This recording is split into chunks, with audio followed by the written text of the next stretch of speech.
day 11F5 and we will make procedure video about how to make fried rice noodles. Before we continue the video, let us introduce ourselves. First, my name is Nazmi Zikrafataya and Sisri and Gusni Rahmayati and Kulwatun Nisa and Dea Eka Putri and Jeksi Aneska Agustian and Daifur Ramadhani Rizki and last, Farhan Gunawan.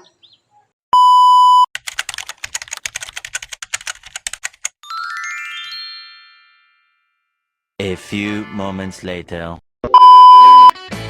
First, turn on the stove and add oil, then wait until it is hot. Second, fry the onions and chili. Third, add the rice and stir. And micin and celery leaves and given soy sauce. Mix noodles and rice. Once cooked, remove from heat and serve in a container. Thank you for watching.